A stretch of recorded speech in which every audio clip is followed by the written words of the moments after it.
Hello students, যারা মাধ্যমিক 2025 candidate আসো, এই মাধ্যমিক 2025 ক্যান্ডিডেট তাদের জন্য বিশেষ করে এই ভিডিওটি। কামিং ইয়ারে যারা মাধ্যমিক মানে ক্লাস 10-এ উঠলে তাদেরও এটা লাগবে, তবে পরে লাগবে। তো তোমাদের আমি আজকে এই পেজটি তোমরা দেখো, এখানে পেজটি হচ্ছে 444। এটি হলো পর্ষদের পেজ। আমি আগের দিন পর্ষদের যে টেস্ট পেপার সেখানকার আমি আগের দিন এই স্কুলটির বা এই পেজেরই 443 যেটা আগের পেজে দেখবে এমসিকিউ আছে, সেই এমসিকিউ সলভ করেছি। এখানকার ত্রিগোণমিতি সলভ করে দিয়েছি, সাথে একটি করণীয় করে দিয়েছি।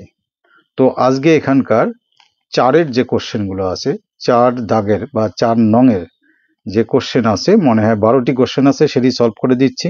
এগুলো কোশ্চেনের 10টির উত্তর দিতে হয়, প্রত্যেকটির মান কত 2, সুতরাং এখানে 20 মার্কস।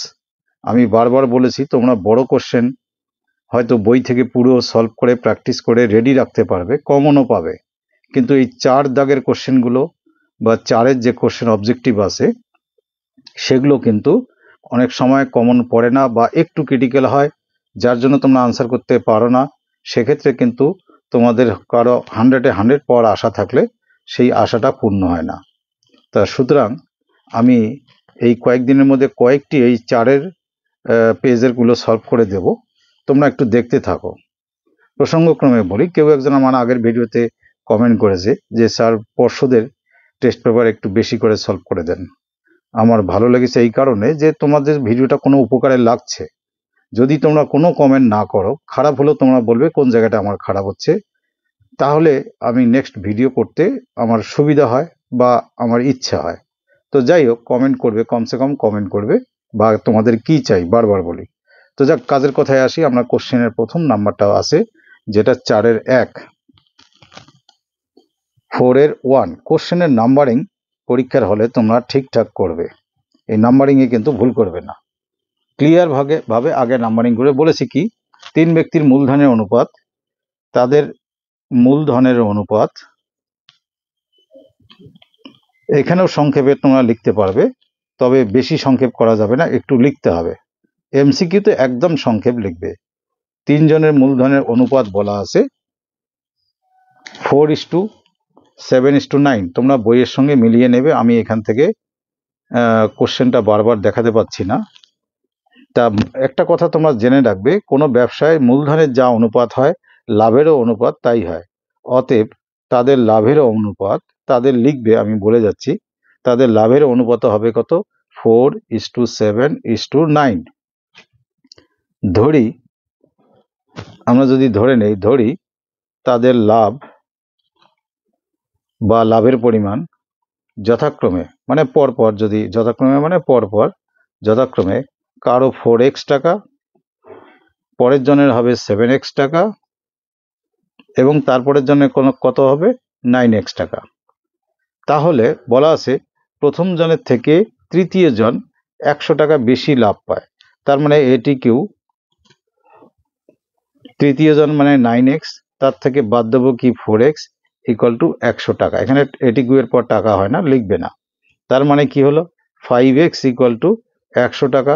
এখান থেকে ঝটাপট লিখবে x ইকুয়াল টু 5 দিয়ে 100-কে ভাগ করলে 20। তা বলেছে দ্বিতীয় ব্যক্তির লাভ কত, দ্বিতীয় ব্যক্তি মানে এই 7x টাকা, তখন সরাসরি উত্তর লিখবে।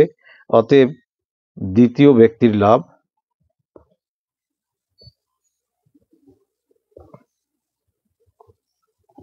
ইকুয়াল টু, আগে 7x টাকা কথাটা লিখবে, তারপরে 7 × 20 টাকা, এটা লিখে দিলে 140 টাকা। এই উত্তরটাকে অবশ্যই এরকম হাইলাইট করে আনসার কথাটা লিখে দিবে, এটা কিন্তু গুরুত্বপূর্ণ বিষয়। যেমন কোশ্চেনের নাম্বারিংটা গুরুত্বপূর্ণ, তেমনি উত্তরটা হাইলাইট করা, এখানে পুরো দাগ দিয়ে উত্তরটা হাইলাইট করবে, এটা খুব গুরুত্বপূর্ণ বিষয়। তাহলে এবার 4-এর 2 নম্বরে চলে যাই। 4-এর 2 নম্বরের কোশ্চেন আছে যে বার্ষিক 6.1/4% হারে কোনো টাকা কত বছরে দ্বিগুণ হবে, কোনো টাকা কত বছরে দ্বিগুণ হবে। টাকাও বলা নেই, আমাদের কি বের করতে বলছে এখানে, বছর, বছরটা কত। এই কথাগুলো লিখবেন, আমি বোঝানোর জন্য লিখছি। তো ধরি মূলধন বা আসলটা ধরলাম এক্স টাকা, খুব ইজি ব্যাপার, দেখো বুঝে যাবে। অতএব সুদ, এটা সুদে আসলে দ্বিগুণ হয়। সুদ কত? যদি কোনো এক্স টাকা দ্বিগুণ হয় তখন সেটা কত টাকা হয়? 2x টাকা হয়। তাহলে এখানে 2x টাকা সুদে আসলে হলো, তার থেকে আসলটা বাদ দেবো এক্স টাকা, তার মানে এটা মাইনাস করলে কত টাকা পাবো? এক্স টাকা। তাহলে সুদ হিসাবে কত পাচ্ছি আমরা? এক্স টাকা। আর তোমরা সূত্র কি জানো? আই ইকুয়াল টু, এখানে যেহেতু লিখবে I equal to P R T by 100, কেউ ছোট হাতের লেখে, কোনো সমস্যা নেই। তোমরা আই এর জায়গায় সুদ কত টাকা পেয়েছি আমি? এক্স। পি মানে আমরা মূলধন কত ধরেছি, আসল কত ধরেছি? এক্স। আর মানে সুদের হার কত? সুদের হার হচ্ছে 6.1/4%, এটা ভাঙলে দেখো হবে 25/4%। তাহলে তোমরা এখানে 25/4টা নিচে লিখবে, ইন্টু টি, কত বছরের, টিটাই তো আমরা বের করব। আর সূত্র হিসেবে একটা 100 আছে, তা তোমরা নিচে এখানে লিখতে পারো 100। তো এবার এই বাঁ দিকের এক্স ডান দিকের এক্স, এটা দুটোই উপরে আছে, কেটে গেল। 25 দিয়ে 100কে কাটলে 4 হয়। তার মানে তোমরা লক্ষ্য করো যে বাঁদিকে থাকছে 1, উপরে থাকছে টি বাই 16। তাহলে বজ্রগুণ করলে টি ইকুয়াল টু কত পেলাম? 16। অতএব শুধু সংক্ষেপে লিখবে, অতএব নির্ণেয় সময়, সময় বলতে বছরটা বের করতে বলছে, সেটাকে সময় দিয়ে বলতে হবে, ইকুয়াল টু 16 বছর। আর এখানে আনসার কথাটা লিখে দেবে। এবার 4-এর 3 কোশ্চেনটা তোমরা টেস্ট পেপার পাশে নিয়ে পড়বে। কোশ্চেনটি বলা আছে কিরকম? এটা সমীকরণ আছে। কি আছে সমীকরণ? 5x² minus 3x plus 6 equal to 0। এই সমীকরণের বীজ দুটি আলফা এবং বিটা হলে কিসের মান বের করতে বলছে? 1/α প্লাস 1/β। এটা খুবই সহজ, তবু তোমাদের একটু রিভিশন করানোর জন্য বলি। তো আমরা একবারে অতএব লিখবো বীজ দুটি যোগফল মানে alpha plus beta equal to minus B by A. সূত্রটা মনে রাখবে, এই যে মাইনাস বি মানে হলো এক্স এর সহগ কত আছে? -3 বাই এ মানে কত? 5। তার মানে উপরে মাইনাস ইন্টু মাইনাস প্লাস 3/5। আর বীজদ্বয়ের গুণফল মানে alpha into beta equal to C by A. আমাদের এখানে সি কত?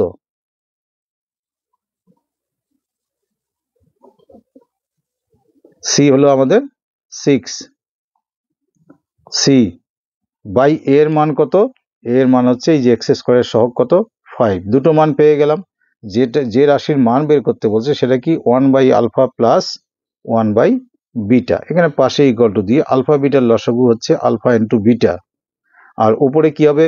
Beta plus alpha. Beta plus alpha মানে আসলে আলফা প্লাস বিটা। তো এবার তোমরা মানটা বসাও। একটু নিচে গ্যাপ দিয়ে লিখলাম কেন? আলফা প্লাস বিটাও একটা ভগ্নাংশ আছে, আর আলফা বিটাও একটা ভগ্নাংশ আছে। আলফা প্লাস বিটা কত? 3/5। আর আলফা বিটার মান কত? 6/5। এই নিচের দুটো সংখ্যা কেটে দাও, তার মানে কি হলো? পাশেই করে দিচ্ছি 3/6। এটা কাটাকাটি করলে 1/2। এটাই হলো উত্তর। এই জায়গাটা হাইলাইট করে দেবে। এবার 4-এর আসছে কত নম্বর? 4-এর 4। চলে আসো 4-এর 4।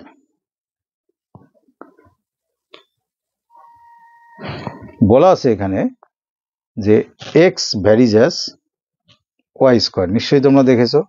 তার মানে ভেরিয়েশন তুললে আমরা কি লিখি? X equal to K Y square. কেটা কি জিনিস? অবশ্যই লিখবে যেখানে এই নিয়মগুলো কিন্তু ফলো করবে, যেখানে কে অশূন্য ভেদ ধ্রুবক, এই কথাটা লিখবে। এবার দেখো বলা আছে যখন ওয়াই এর ভ্যালু 2a তখন এক্স এর ভ্যালু a। তাহলে অতএব এক্স এর ভ্যালু a লিখলাম, আর ওয়াই এর ভ্যালু কি লিখবো? 2a লিখে হোল স্কয়ার। এখানে লিখবে যেহেতু X equal to a, Y equal to কত? 2a। তো এবার লক্ষ্য করো, এখানে যদি আমি a এর নিচে 2a হোল স্কয়ারকে নিয়ে আসি, কত হবে? 4a square equal to k। তো a দিয়ে স্কোয়ার কাটলে a হয়, তার মানে k এর ভ্যালু আমরা কত পেলাম?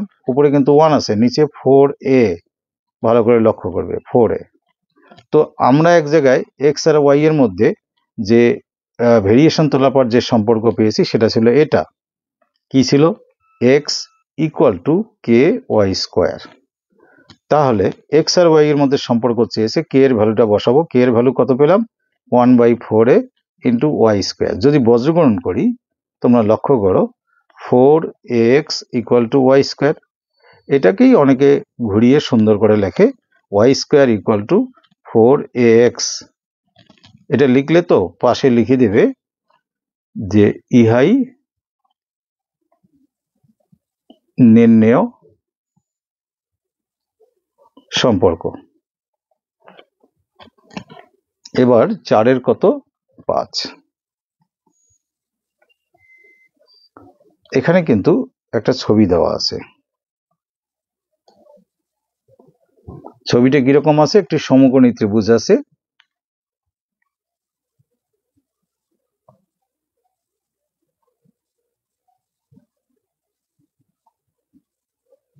তো এই সমকোণী ত্রিভুজে নামটা দেওয়া আছে A B C, A B C.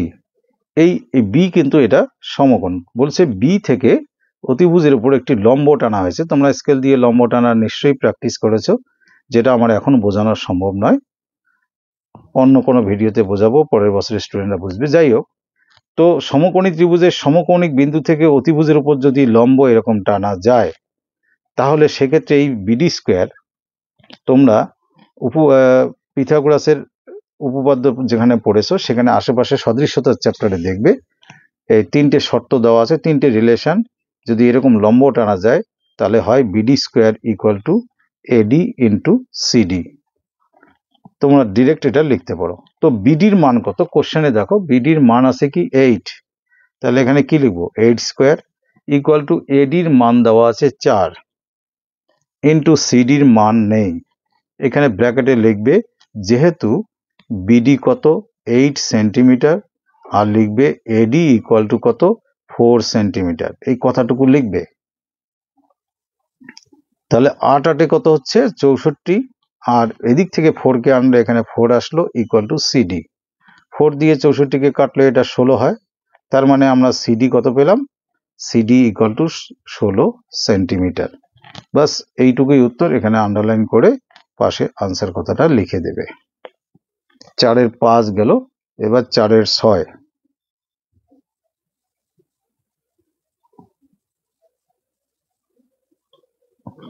4 6 একটি বৃত্ত করা আছে।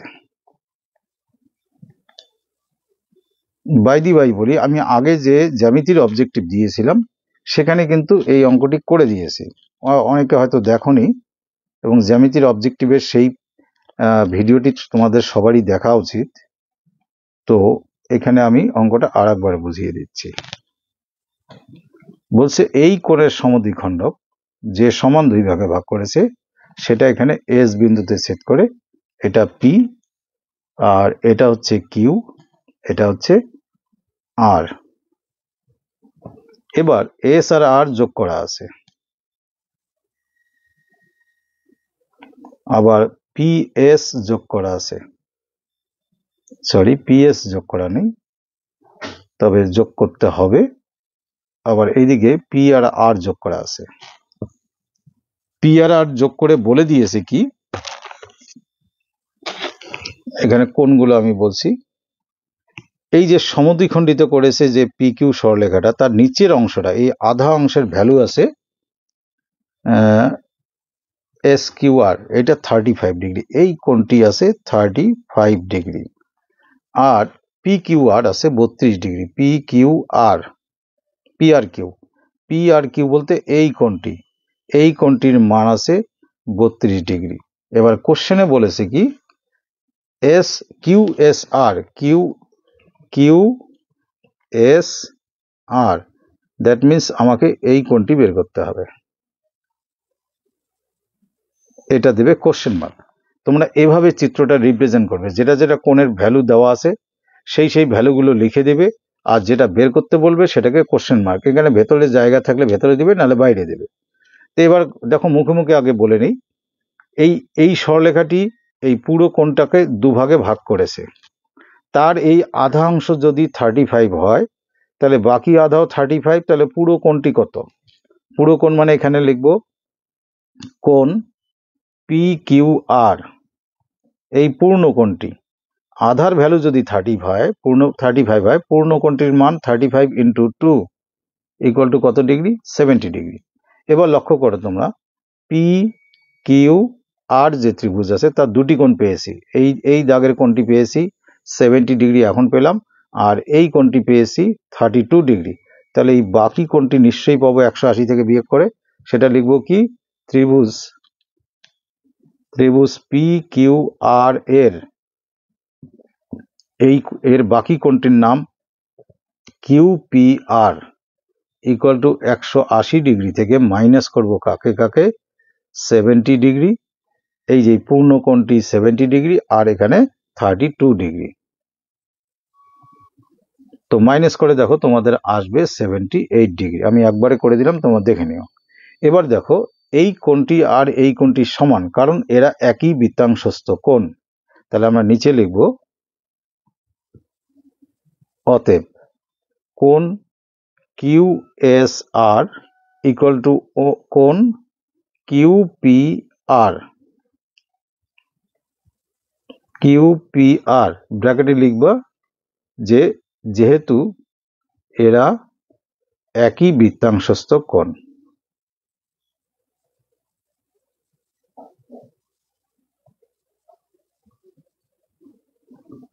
তো আবার কিউপিআর, এই যে এখনই কিউপিআর কত পেলাম? 78। তার মানে কার মান পেলাম 78? কিউএসআর। আর একটা লাইন লিখে দেবে অতএব কোণ কিউএসআর ইকুয়াল টু 78 ডিগ্রি। বাস এটাকে এরকম হাইলাইট করে আনসার কথাটা লিখে দেবে। এবার আসছি 4-7। এটা একটু অন্য ধরনের অঙ্ক। যদি তোমরা এই অঙ্কটি ফেস না করতে, পরীক্ষার হলে করা কিন্তু তোমাদের একটু মুশকিল হতো। সবার ক্ষেত্রে বলছি না, কেউ কেউ পারতো। তো এখানে বলছে একটি ত্রিভুজের কোণগুলির অনুপাত। তো আমরা লিখব ত্রিভুজটির কোণগুলির অনুপাত বলা আছে 1:1:2। অতএব ধরি, কোণগুলিকে ধরে নিই, অতএব ধরি কোণগুলি, বা বলতে পারে এইভাবে, অত এক্স ডিগ্রি ধরার দরকার নাই। অতএব প্রথম কোণের মান ত্রিভুজের তিনটি কোণের যোগফল 180 ডিগ্রি ইন্টু এই অনুপাতের মধ্যে, এখানে অনুপাতে একটা জিনিস এখানে লেখা হয়নি, যে আমি পুরোটা লিখে দিচ্ছি 1:1:2।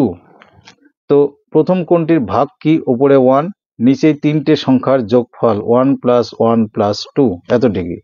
তার মানে 180 ডিগ্রি ইন্টু উপরে 1 নিচে 4 দিয়ে 180-কে কাটলে হয় 45 ডিগ্রি। অতএব দ্বিতীয় কোণের মান,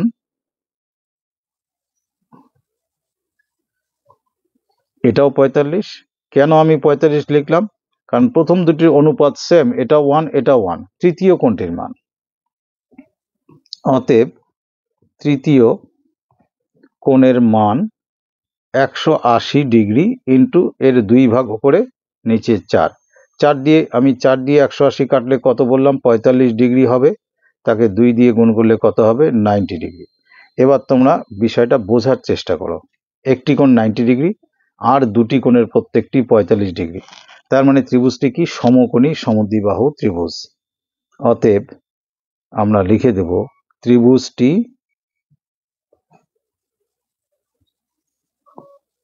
সমকোণী সমদ্বিবাহু ত্রিভুজ। বললে তো, বলার পর এখানে তোমরা ত্রিভুজটা এঁকে দেবে। সমকোণী সমদ্বিবাহু ত্রিভুজ কাকে বলে? যার সমকোণ সংলগ্ন দুটি বাহু সমান।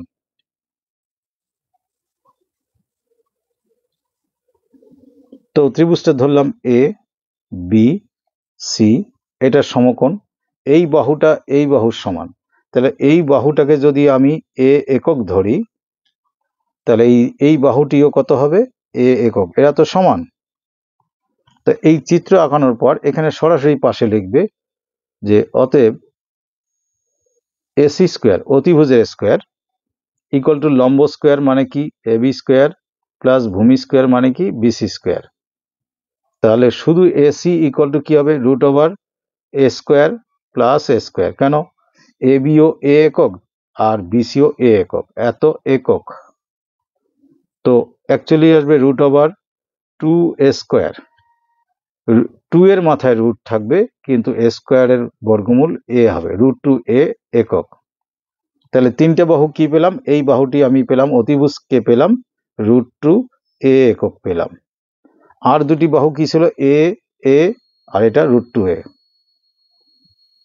তাহলে আমি নিচে লিখবো অতএব বাহুর দৈর্ঘ্যের অনুপাত, সে তখন দেওয়া ছিল কোণের অনুপাত, এবার বলেছে দৈর্ঘ্যের অনুপাত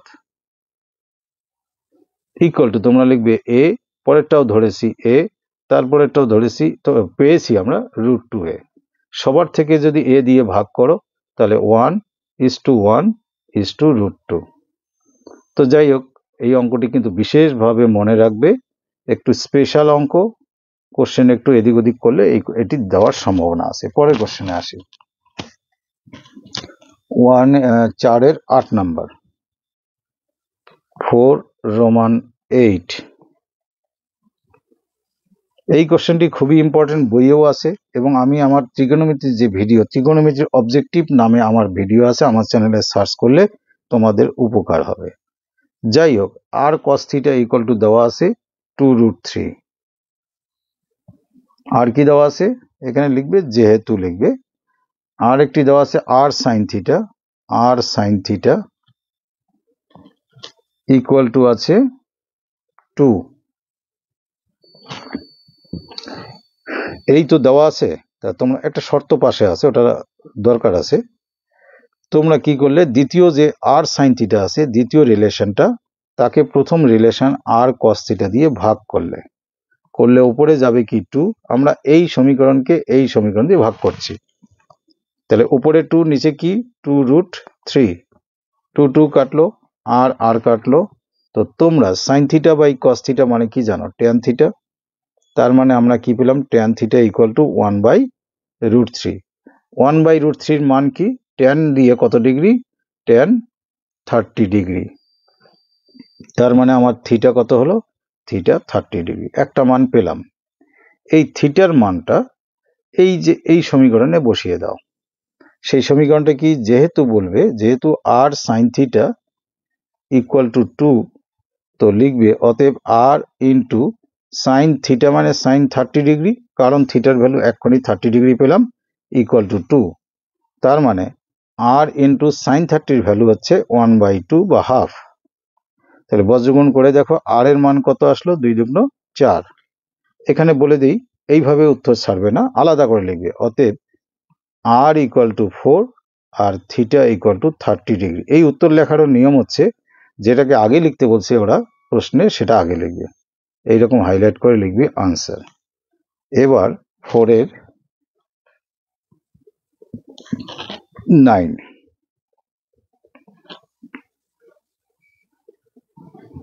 ত্রিভুজের দুটি কোণের অন্তর 2π/, একটি সমকোণী ত্রিভুজের সূক্ষ্ম কোণ দুটির অন্তর 2π/5। তো তোমরা 2π/5 কথাটির অর্থ কি সেটা লিখে নাও। পাই এর ভ্যালু কত? 180 ডিগ্রি বাই 5। 5 দিয়ে 180কে কাটলে 36 হয়, ক্যালকুলেশন ভুল হলে তোমরা দেখে নিও। তার মানে কত আসলো? 72 ডিগ্রি। তার মানে যে সমকোণী ত্রিভুজের যে সূক্ষ্ম কোণ দুটি আছে তার অন্তর 72। কিন্তু একটা জিনিস খেয়াল করো, ধরে নাও এটি সমকোণী ত্রিভুজ, তো এই কোণটি তো 90 ডিগ্রি, তাহলে এই বাকি যে সূক্ষ্ম কোণ দুটি তাদের অন্তর হচ্ছে 72 আর তাদের যোগফল তো 90। তা লিখবে এখানে, ধরি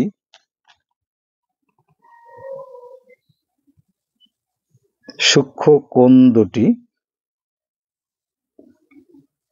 x ডিগ্রি ও y ডিগ্রি। তার মানে এদের অন্তর 72, আর যোগফল কি X degree plus Y degree, বললাম না বাকি কোণ দুটির যোগফল কত 90 ডিগ্রি, এবং এদের অন্তর মানে X degree minus Y degree equal to কত 72 ডিগ্রি। এখানে একটি কথা ব্র্যাকেটে লিখবে যে X greater than Y, X কোণটি বড় আমরা ধরে নিয়েছি, সেই জন্য এক্স মাইনাস ওয়াই লিখতে পেরেছি, নাহলে ওয়াই মাইনাস এক্সও হতে পারত। তো আমাদের কোন কোণটি বের করতে বলছে, ওই কোণদ্বয়ের মান। যাকে আমি যদি এই দুটো যোগ করি, এখানে যোগ চিহ্ন দাও, তাহলে ওয়াই ওয়াই কাটলো, তাহলে 2x ডিগ্রি ইকুয়াল টু হচ্ছে 2 9 7 16 162 ডিগ্রি। তার মানে এক্স ডিগ্রি ইকুয়াল টু এই 2 দিয়ে এটাকে ভাগ করলে দেখো 81 ডিগ্রি হবে। আচ্ছা, এবার তোমরা তো এখানে দেখলে যে X degree plus Y degree, এই যে যোগফল কত 90 ডিগ্রি, এটা লিখবে অতএব, না যেহেতু লিখবে, যেহেতু মানে উপরে দুটো পয়েন্ট নিচে একটা পয়েন্ট। অতএব এক্স এর মান যদি তোমরা 81 ডিগ্রি বসাও plus Y degree equal to কত হবে 90 ডিগ্রি, তাহলে ওয়াই কত পাবো, এখানে মাইনাস করলে ওয়াই ডিগ্রি ইকুয়াল টু হবে কত 9 ডিগ্রি। তাহলে এই দুটি কোণের কি মান চেয়েছে সেটা দেখতে হবে ষষ্ঠিক পদ্ধতিতে। অতএব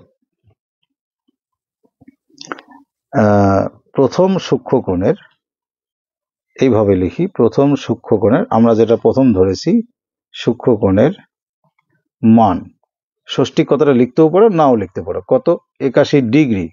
এই 81 ডিগ্রিকে যদি ষষ্ঠিক করো কি দিয়ে গুণ করতে হয়, 81 ইন্টু পাই বাই 180। তো 180, সরি, এইখানে যখন আমরা ষষ্ঠিক লিখবো তখন কিন্তু কোনো ডিগ্রি ব্যবহার করতে পারবো না। তো 9 দিয়ে এটা কাটলে 9, 9 দিয়ে কাটলে এটা 20, তার মানে কত পেলাম, প্রথমটি 9 পাই বাই 20।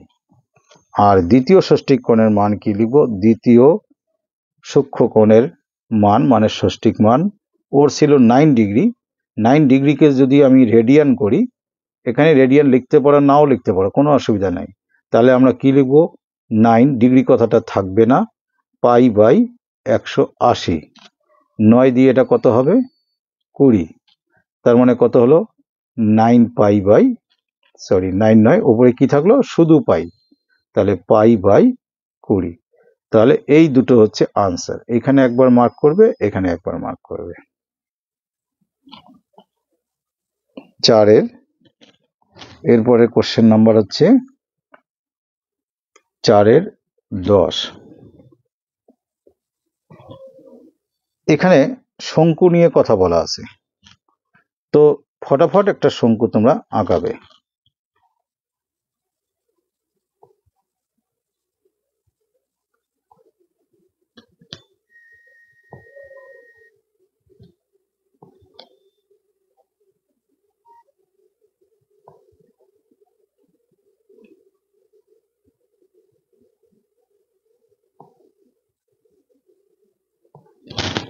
আচ্ছা, এখানে শুধু বলা আছে একটি লম্ববৃত্তাকার শঙ্কুর পার্শ্বতলের ক্ষেত্রফল ভূমিতলের ক্ষেত্রফলের √5 গুণ। তো এই তির্যক উচ্চতাকে এল লেখো, শুধু এল লিখে দিলেও হবে। উচ্চতাটাকে কি লিখবো আমরা এইচ, ভূমির ব্যাসার্ধকে আমরা কি লিখি আর, এগুলোর পাশে একক লেখার চেষ্টা করবে, লিখে এখানে লিখবে, কিন্তু একক কথাগুলো লিখবে, কোনো একক নাই মানে আমাদের একক দিয়ে শুরু করতে হবে, সেন্টিমিটার থাকলে সেন্টিমিটার লিখতাম। অতএব এ টি কিউ পার্শ্বতলের ক্ষেত্রফল মানে কি পাই আর এল ইকুয়াল টু ভূমির ক্ষেত্রফলের √5 গুণ, তাহলে √5 ইন্টু ভূমির ক্ষেত্রফল কি তোমরা জানো পাই আর স্কোয়ার, কারণ ভূমি তো একটি বৃত্ত, এই ভূমি হচ্ছে একটি বৃত্ত, পাই আর স্কোয়ার। এবার দেখো পাই আর পাই তো কাটতেই পারি, আর দিয়ে আর স্কোয়ার কাটলে এখানে কি থাকবে উপরে আর, তার মানে আমরা কি পেলাম এল ইকুয়াল টু √5 আর। যদি আমরা দুই দিকে বর্গ করি তাহলে এই দিকে এল স্কোয়ার ইকুয়াল টু √5 আর হোল স্কোয়ার, অঙ্কটি ইম্পর্টেন্ট কিন্তু। তাহলে L square equal to actually কত হলো 5 আর স্কোয়ার। এবার একটা কথা হচ্ছে এল স্কোয়ারকে যদি এইচ আর আর দিয়ে লিখি তাহলে আমরা কি লিখবো এই স্কোয়ার প্লাস আর স্কোয়ার, এটা তো জানো তোমরা।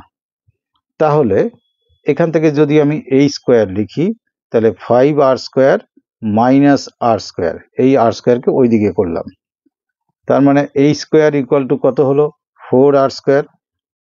তাহলে এখানে যদি বর্গমূল করে এইচ কথাটি লিখি তাহলে এইচ ইকুয়াল টু কত হবে 2r।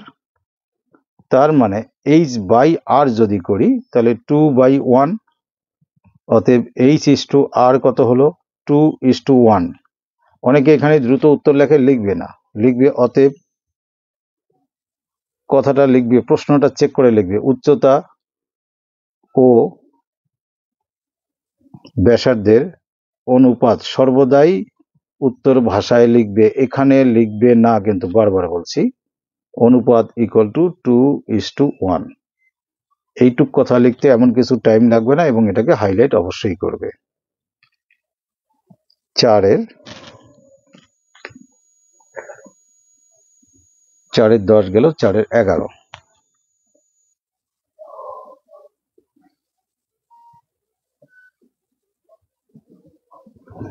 বলা আছে একটি আয়ত ঘনের তল সংখ্যা x। তোমরা প্রথমে লিখবে প্রশ্ন মতে, তোমরা মনে মনে একটা হারমোনিয়াম বাক্সকে কল্পনা করে তার তল গুণে দেখো। তাহলে তল x মানে x এর মান কত আসবে, x এর মান আসবে, তল গুণে দেখবে 6টি আছে, কমা দিয়ে। y হচ্ছে কি, y বলেছে ধারের সংখ্যা, একটা হারমোনিয়াম বাক্সের ধারের সংখ্যা গুণে দেখবে 12টি হবে। তারপরে কি আছে, তারপরে আছে শীর্ষবিন্দুর সংখ্যা z, শীর্ষবিন্দুর সংখ্যা কত হবে, কোণাগুলো গুণে দেখবে, কৌণিক বিন্দুগুলো 8। আর কর্ণের সংখ্যা আছে p, তাই তো, কর্ণের সংখ্যা p। তো একটা আয়ত ঘনকের মধ্যে কর্ণ থাকে, বা একটা ধরো আয়ত ঘনাকার ঘরের মধ্যে তোমরা কর্ণ কল্পনা করো, কত থাকে 4। তো অতএব আমার কি মান বের করতে বলেছে, x minus Y plus Z plus P. বাস এখানে মানগুলো বসাও, সব থেকে সহজ অঙ্ক। x এর মান 6, মাইনাস ওয়াই এর মান 12, প্লাস জেড এর মান হচ্ছে 8, প্লাস পি এর মান হলো 4। তো 6 মাইনাস 12, আর এই দুটোই যোগ চিহ্ন আছে, যোগ করলে কত হবে, যোগ করলে এই দুটো 12, এই দুটো কাটবে, সেই জন্য ওই দুটোকে আগে যোগ করলাম, ইকুয়াল টু 6। আর কোনো ঝামেলা নেই। এবার 4-এর 12। হ্যাঁ, এখানে একটি কথা আমার বলা হয়নি, আগের ভিডিওতে বলেছি। আমি যে এখানে রোমান 12 লিখলাম, অনেকে শুধু রোমান 12 লেখে না, এটা কোনো নিয়ম না, কখনোই এটা লিখবে না। লিখলে 4-এর রোমান 12 এভাবেই লিখবে। এবার বলেছে যে একটি অঙ্কে বলেছে U I equal to xi minus 25/10। তো এখানে আরো মান দেওয়া আছে, দিয়ে বলছে এক্স বার কত, এক্স বার বের করতে বলছে। এক্স বার বের করতে বললে এই ইউআই এর সম্পর্ক থেকে তোমরা বলতে পারবে যে কল্পিত গড় এ ইকুয়াল টু এই সংখ্যাটি, তোমরা সূত্র মিলিয়ে দেবে 25, আর শ্রেণী দৈর্ঘ্য এইচ ইকুয়াল টু হচ্ছে 10। অতএব এই ক্ষেত্রে এই ইউ দিয়ে যে সকল অঙ্ক আছে তার সূত্র কি আছে তোমরা মনে করে দেখো, X bar equal to A plus, লাইনটা টেনে ক্লিয়ার লেখো, summation of F I X I, সূত্রটা নিশ্চয়ই তাই আছে, summation of F I X I, X দিয়ে নয়, sorry, F I U I by summation of F I into H. মূল কথা হচ্ছে তোমরা এই সূত্রটাকে খুব ভালো করে মনে রাখবে, এই সূত্রটা আসল জিনিস, এটা মনে থাকলে এই এখানকার অঙ্ক করা কোনো সমস্যা নেই। এবার এর মান আমরা কত পেলাম, এর মান পেলাম 25।